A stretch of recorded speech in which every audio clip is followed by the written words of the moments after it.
আসসালামু আলাইকুম। আমরা ময়মনসিংহ থেকে রওনা দিই কক্সবাজারের উদ্দেশ্যে। পৃথিবীতে সবচেয়ে সুন্দর সমুদ্র সৈকত বাংলাদেশের কক্সবাজার, সেটা দেখার জন্য সকাল সকাল আমরা বের হয়ে যাই।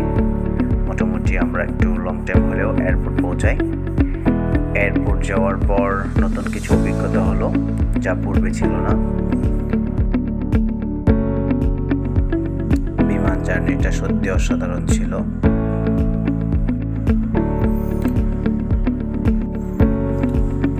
আমরা এয়ারপোর্টে দেরিতে ঢোকাই, আমাদের সিটগুলো একদম লাস্টে পড়ে গিয়েছিল।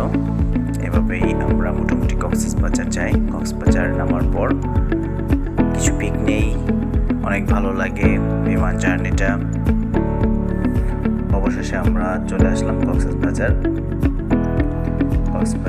বিমানবন্দরে। কিছু পিক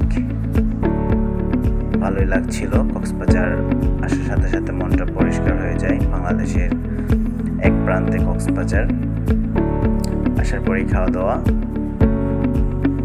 খুবই এনজয় লাগতেছিল। রাত্রিবেলা একটু ঘোরাঘুরি।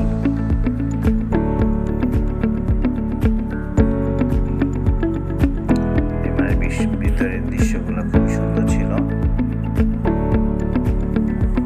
নতুন নতুন অভিজ্ঞতা।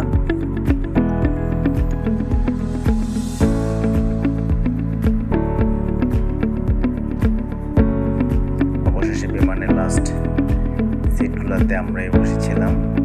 সময় না থাকার কারণে যখন ভিডিও হচ্ছিল তখন আমরা অনেক উপরে ছিলাম, কিছুই দেখা যাচ্ছিল না, খালি আকাশ দেখা যাচ্ছিল, মেঘ দেখা যাচ্ছিল।